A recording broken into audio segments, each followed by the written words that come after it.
This is the first installment of the series, and we are pleased to have as our presenter Mr. Sidney Wilson. Sidney is a senior here at Albany State University in the College of Education.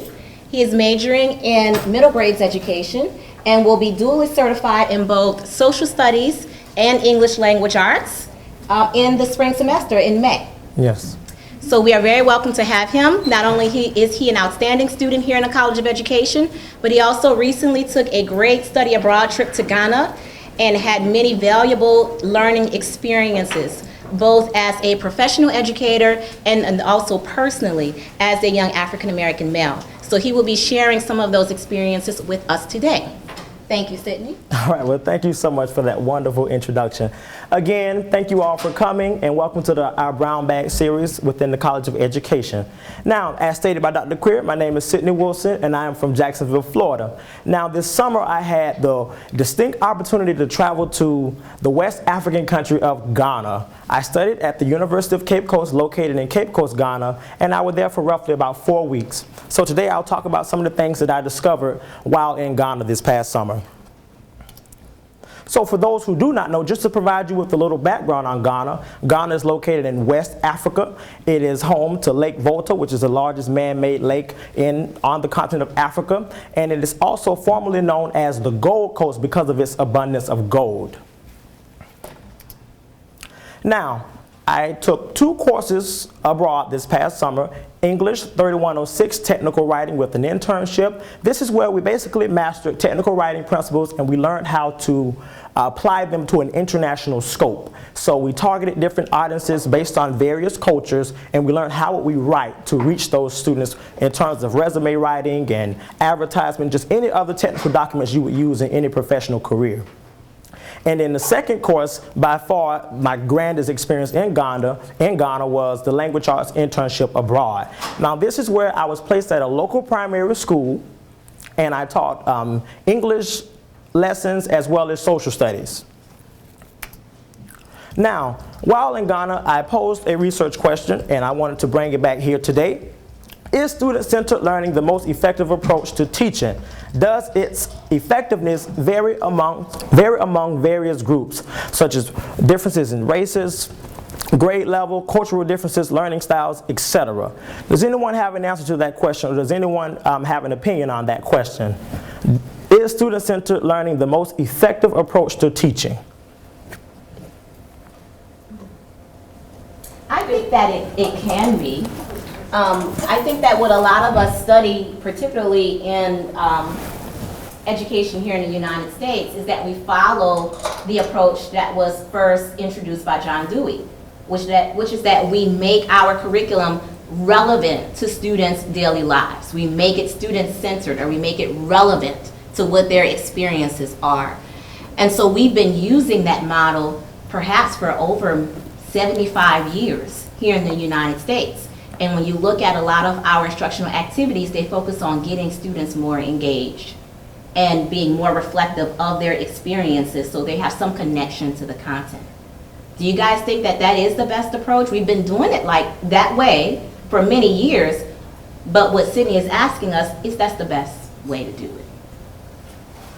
I agree. I think that having a student-centered based learning is, like she said, what's going to get the students involved, because I think sometimes we have to come down to their level, because sometimes we could be so overheads to where we're not meeting them socially, cognitively, all of that. So I agree. I think that for me that would be the best approach, meeting my students where they are, getting on their level so that they can be engaged and learn the content and things of that nature. Absolutely, and it's interesting to hear your perspective as a student, because I had the same exact sentiment as well.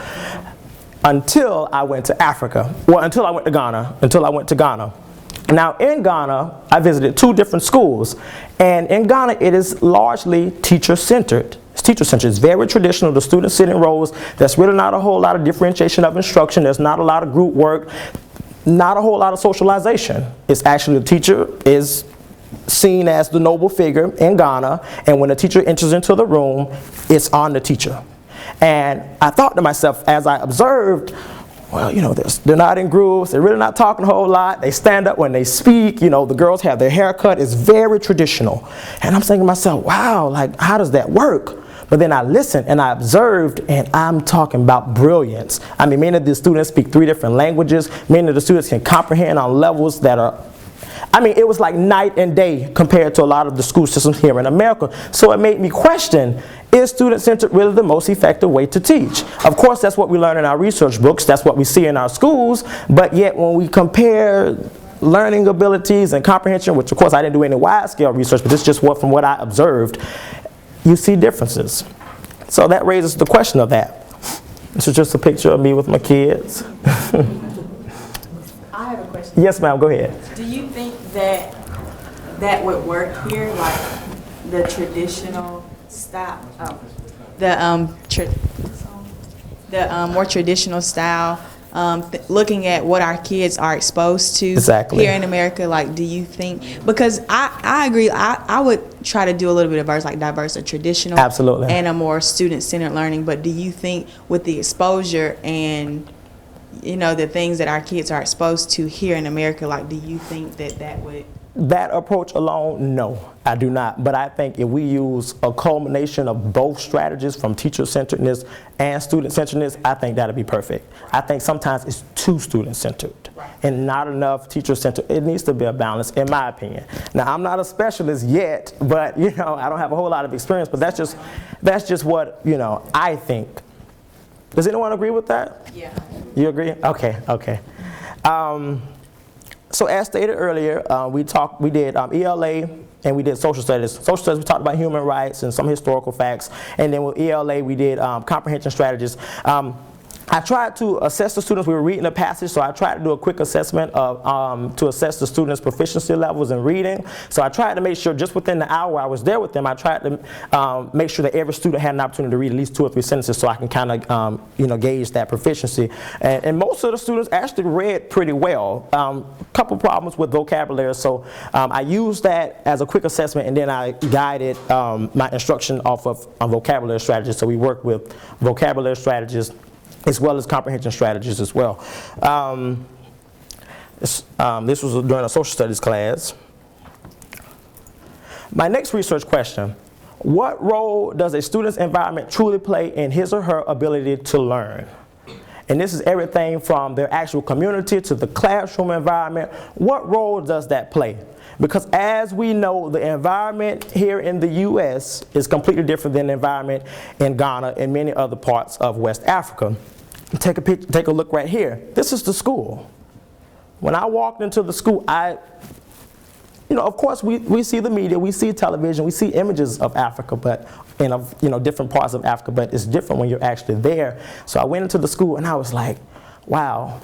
There's no electricity, there's no gymnasiums, there's no nurse's office, there's no library, there's no Promethean board, there's nothing. It's a blank room.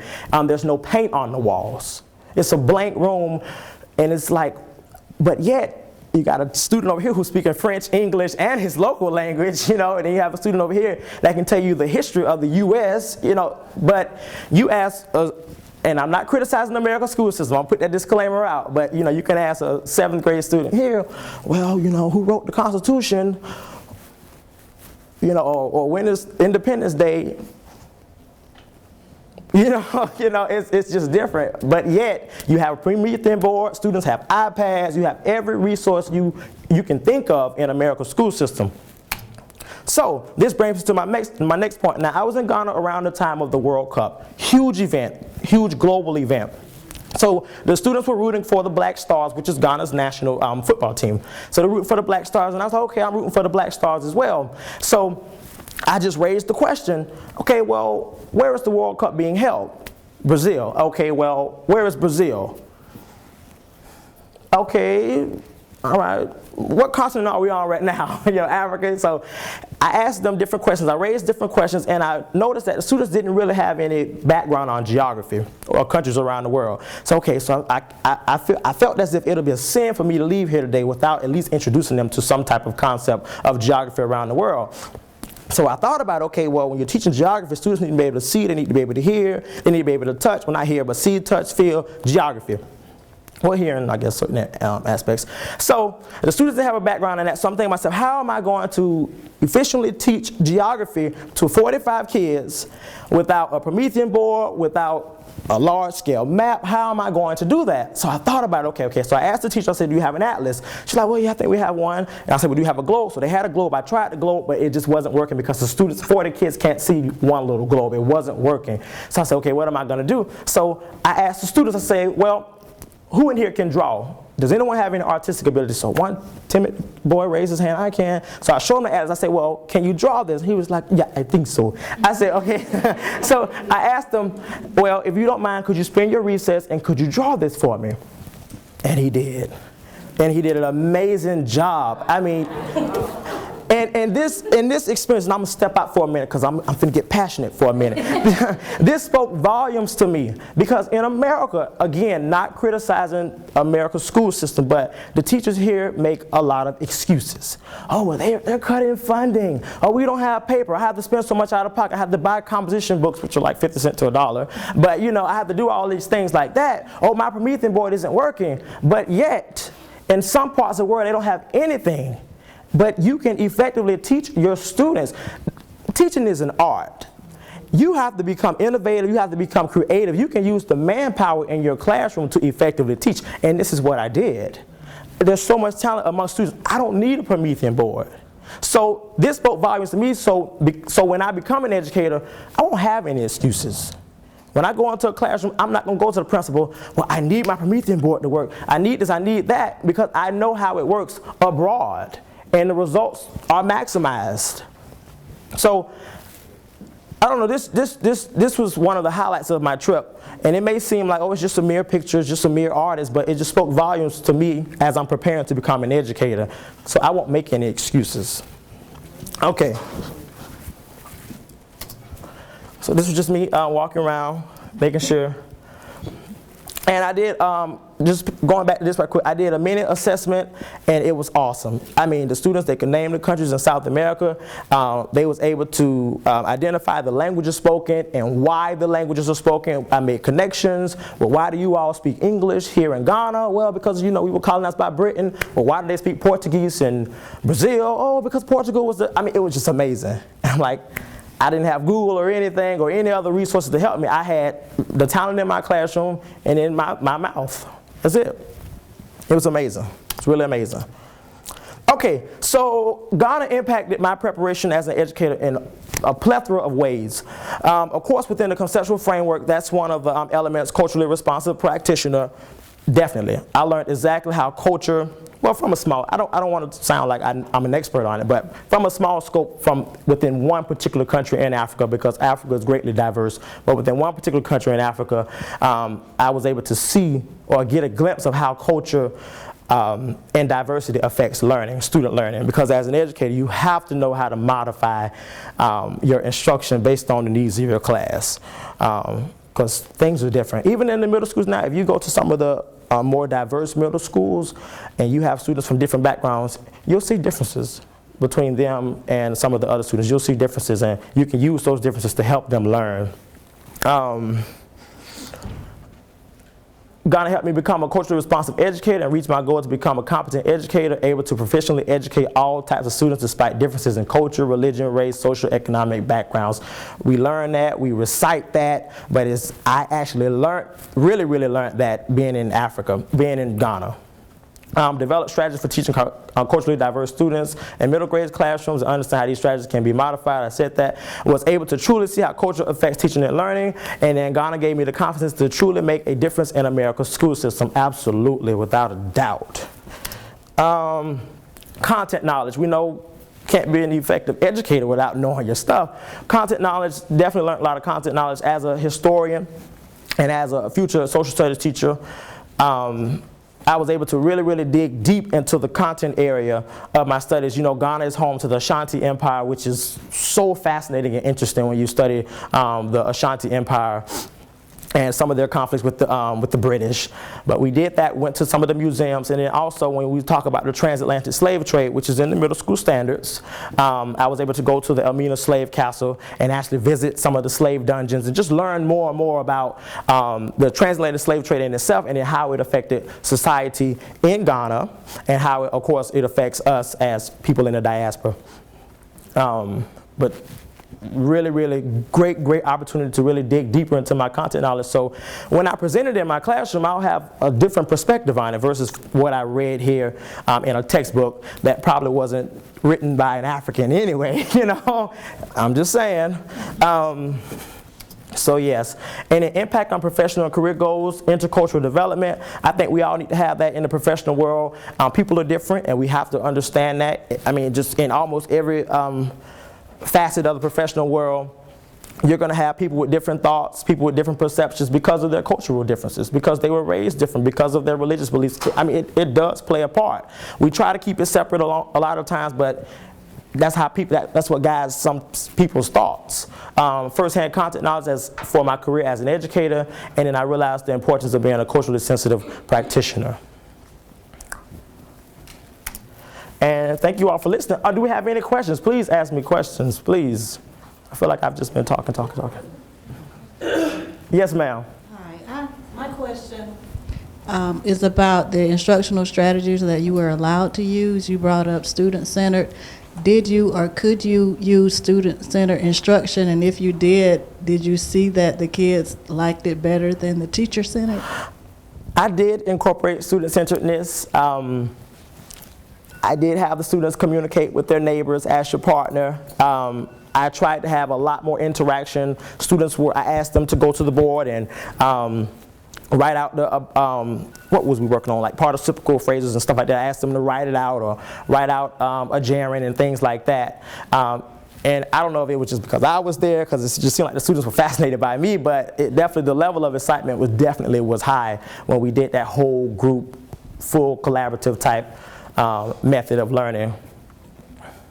So I think they enjoyed it.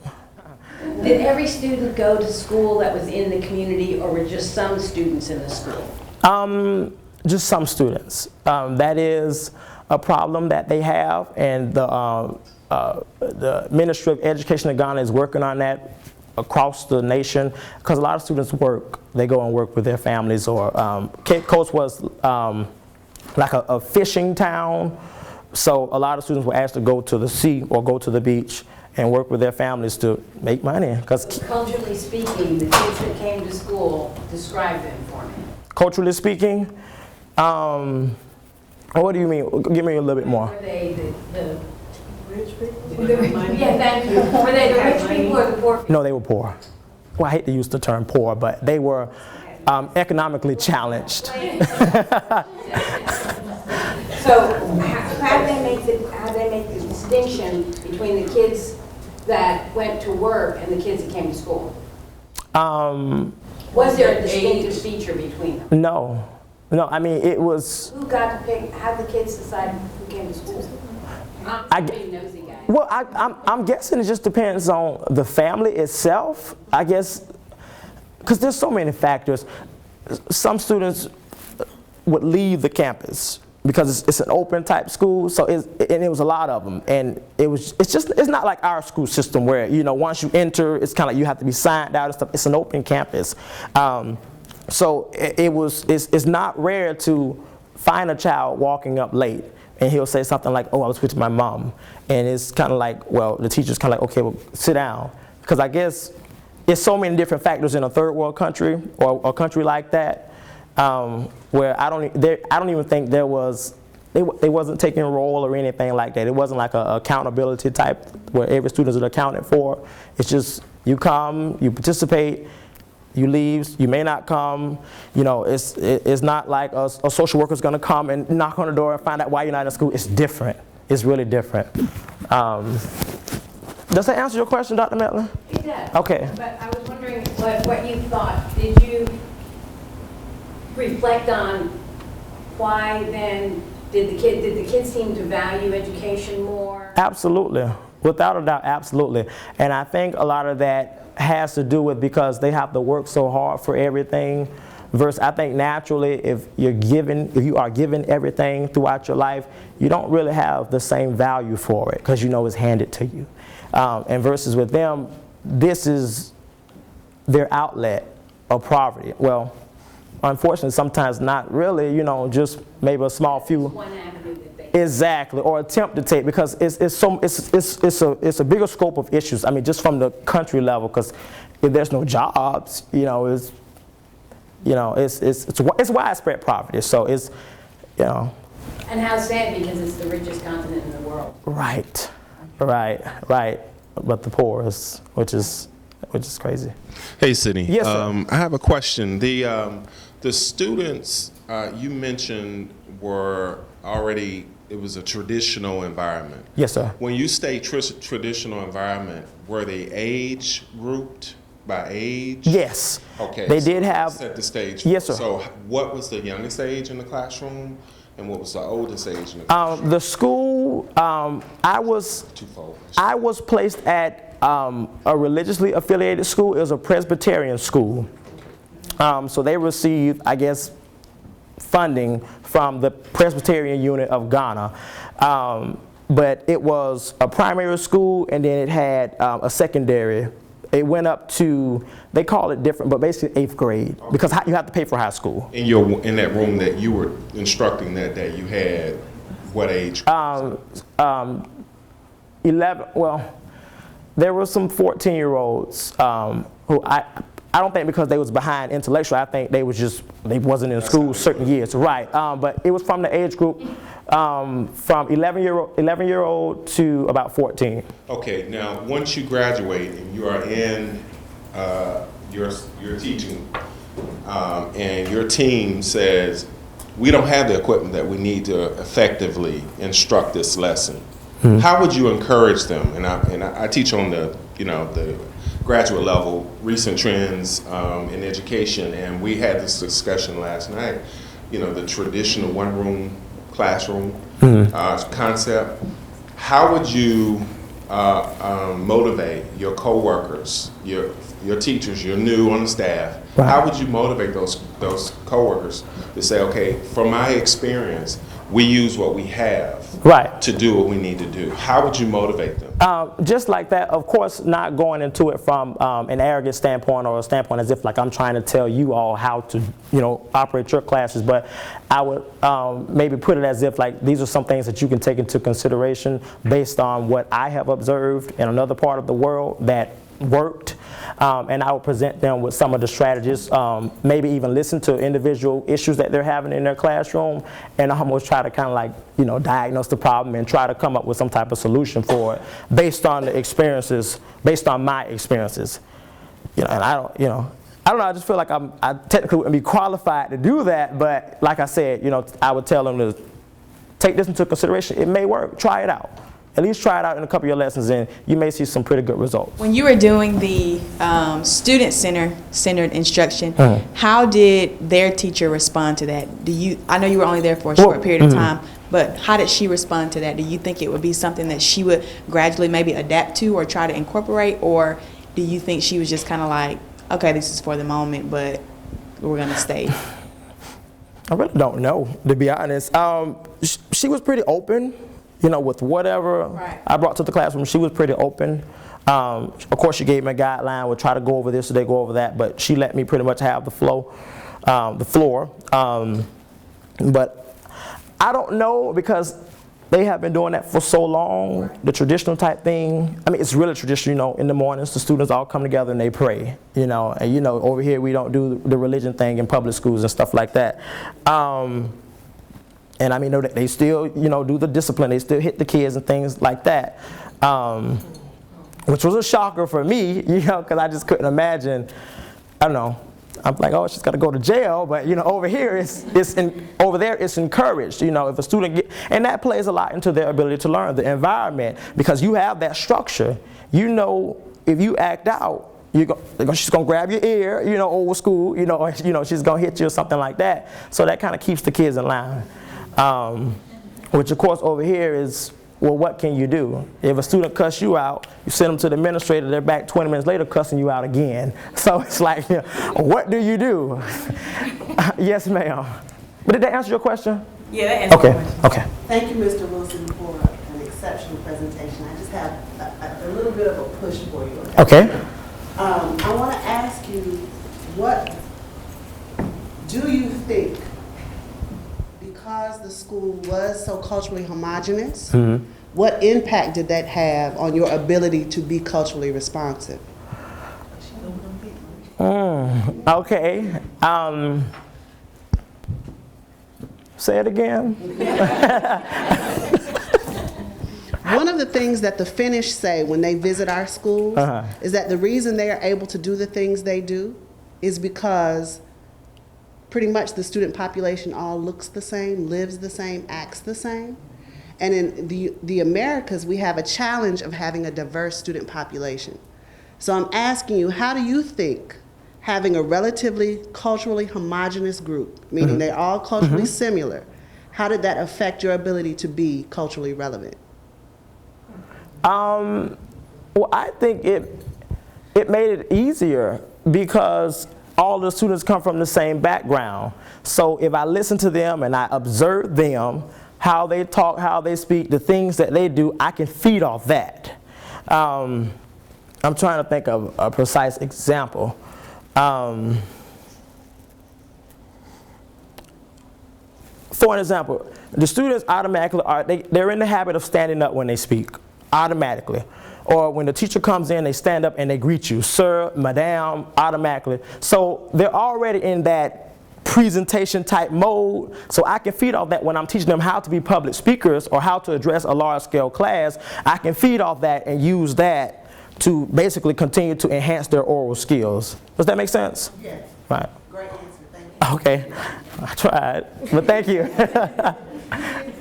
Okay, thank you. Any other questions? Well, I have one final question. And this is a question to Sidney and as well to all of the others who have studied abroad in the room. And can we just have a quick show of hands, those folks who have studied abroad when they were in college or in graduate school, including you, Sidney. All of us have studied abroad. I studied abroad and I went to Kenya when I was a senior in college. And the shocking experience that happened to me was that upon arrival to Kenya, I was immediately called the N-word. And it wasn't a negative tone in which they addressed me. It was very happy and very excited. And they were so happy to see me, they said, look at the N-word. Welcome, N-word. And I tried to express to them, that's not how we talk. You don't walk up to African Americans and use that as, you know, a formal way of addressing them. And I had to explain that. It was shocking to me because never would I have thought in a million years that I would return to Africa and be called the N-word for the first time in my life. Right. So I would like to know what was shocking to all of you. What was something that changed the way, fundamentally, that you thought about yourself or you thought about the world as a result of your study abroad experiences? And we'll start with Sidney, and then I'll come around the room and let the others who have studied abroad to share. Well, one of the things that happened with me is it made me re-examine the relationship between African Americans and people living in Africa. For an example, in Ghana, there's a term called a Bruni, and a Bruni means white man or foreigner. They use it in different contexts, but it means white man or foreigner. And certain places I would go, they would address me as a Bruni, a Bruni. And I had a conversation with one of the teachers. Well, you know, why are they referring to me as a white man? You know, because clearly I'm not white. You know, or here in America I wouldn't be considered white, but over there they view us as right, as a foreigner, because if you really think about it, we have been Americanized so much that the cultures are just completely different. You know, we do have some traces of, you know, that African, you know, from our ancestors, and that has kind of trickled down, but for the most part, we have been Americanized, so we're much more like the West or the European than an actual African. I mean, everything from the way we speak to the way we dress to the way we eat. You know, just by the way we walk, they can tell, okay, you know, they're from either Britain or the U.S. because we're different. And it made me really think about just that whole relationship, because I've always been, and I still am, an Afrocentric type person. I do pay homage to my ancestors and the continent of Africa, but it kind of made me kind of take a look into just the differences and kind of have a greater appreciation for African American culture, because, and this, people can kind of debate on this, but we're the same people in a sense, but we're different people as well, if you understand what I'm saying, you know? You know what, Sidney, I'm glad that you said that, because that's exactly what I realized after that trip, that I was more American than I was African. Right. And I began to look at the African American experience more so than the African or the American, and began to look at myself as a total human being, being African American. Right. Go ahead. I had the exact opposite experience. Okay. Where I anticipated having that experience because other people told me I would have that experience. But in Elmina Castle, when you go into Elmina, those of you who, I encourage everybody to try to go at least once in your lifetime. That should be on your bucket list. When you walk into these dungeons, you still smell it. You still smell human waste hundreds of years later. And when they took us into the woman's holding dungeon, the emotion just hit me, right? So I'm boo-hoo crying. And the Ghanaian tour guide we had started crying. And they took me out. When you're at Elmina, you go out, the door of no return. And there's a fishing village, so the men are out there making nets, and it was a young girl selling peanuts as snacks for the workers. And she went up to the tour guide, very protective of me. What's wrong with her? And he asked her, do you know what happened in there? And she said, no. And he said, some horrible things happened to our people. And she said, our people are her people, pointing to me. And we had this huge conversation later at the river, had a conversation later about what we experienced in that moment. And in that moment, I saw that there was very little separation, because the Ghanaian tour guide talked about he had never thought of us as the same people until he saw my emotion. Right. And then he realized you were forcibly taken. Exactly. Right? You are still a part of us. And somewhere here is someone who's your blood relative. Right? So I had a different kind of experience, but it may be because emotion was involved rather than just a social interaction. And it depends on the individual. Because I stayed in a homestay with a local African family, and I made a joke, because of course you have to clean up behind yourself in someone else's house. So I made a joke. I was like, okay, I'll get it. I don't want you saying that American boy was dirty. And then my homestay brother, he replied, he's like, to me, you're an African. I see you as an African. So I think a lot of it depends on your educational level as well, you know. And I think it depends on your experiences, because I experienced both. Right, because, me too. You know, I had some experience where it was, you're one of us. And then I had other experiences where you are the white, you are European. Right. And so it was a very, very emotional roller coaster. But I think what happens as a result of these experiences, you learn more about yourself and your identity. Right. Because in the beginning of that, you kind of have an idea of who you are. You have an idea of who you were told to be. But after that type of experience, you start to become very firm in your own thinking and who you are and what is your place in this world. And I think that that's what these experiences kind of do for us, which is why I wanted us to share it. So we have two more. Your experience? I think my experience was nothing like that, because I studied in Germany, Spain, and Argentina, and what I saw was, like, the first thing that struck me as odd was in Germany, the teachers move, the students don't. Students stay in one classroom, and the teacher moves from classroom to classroom, and this was a high school. So that was really shocking to me, because I thought, I'm going to take all my chemistry stuff, I'm going to move it to another room, and that's exactly what the chemistry teacher did. She took that stuff and moved it to another room. And the second thing that I saw, and that was pretty much in all three countries, the second thing I saw was a much greater respect for the academic aspect of school. Yes. I mean, they had sports, but it did not run the school like it does in the U.S. And so, well, one of the people that I was staying with, his son was graduating and taking his final exams before he went on to university, and they had a huge party because he passed. Instead, you know, it was like a celebration for the Super Bowl kind of thing. It was just amazing to me. I mean, we stayed up a long time, and I am not one of those people that stay up all night. And they were up all night celebrating that the kid passed this test, and I'm thinking, wow, that would never happen in the U.S. And I think I had something similar as well, where teachers were more highly revered in Kenya, and it was the same in Ghana as well. And we have another study abroad experience. Well, I actually lived in England from 3rd grade to 8th grade. And so I would say the things that I learned in England was more that the arts and history was a part of your overall education experience. It was a way of life. So going to theaters, not just Broadway as we see it in America, but you know, they have theaters throughout all the small towns. There's a greater sense of history and purpose, like churches, street names, towns. Everything is such a history lesson. Right. And then also as far as the arts, there's an appreciation of the arts that starts really early. Like, we threw pottery and made bowls and teapots in elementary school, where in America, that's a high school elective. Right. And so there was a greater appreciation of history, culture, and art that was a lot different. Like, you know, even a part of, it's kind of considered a gifted program per se in America, where it was a part of everyone's curriculum in England. Yeah.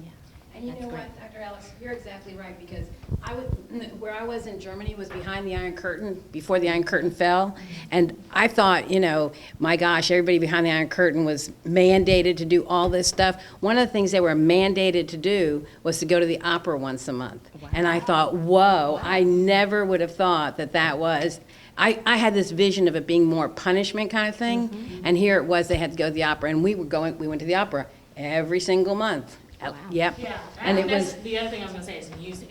Like, we were exposed to, I listen to every kind, I mean, appreciation for all types of music. I think it's also kind of infiltrated to where there's an appreciation, even if you don't necessarily like the genre, you're familiar and you can listen to it instead of this very highly opinionated, oh, I just don't like that. You know what I mean? Where it's kind of more of a greater appreciation, even if it's not your preference. Yeah. Thank you. And thank you to all of you who shared your experiences studying abroad. Thank you to Sidney for being our first presenter at this very successful Brown Bag seminar. Hopefully you have learned something new today. Hopefully you have learned a little bit more about Sidney, but your professors as well. And we encourage everyone to return again next month, where our own Dr. Pogue will be leading the next seminar in the Brown Bag series. So I want to congratulate Sidney and give her a nice round of applause. Thank you. Thanks.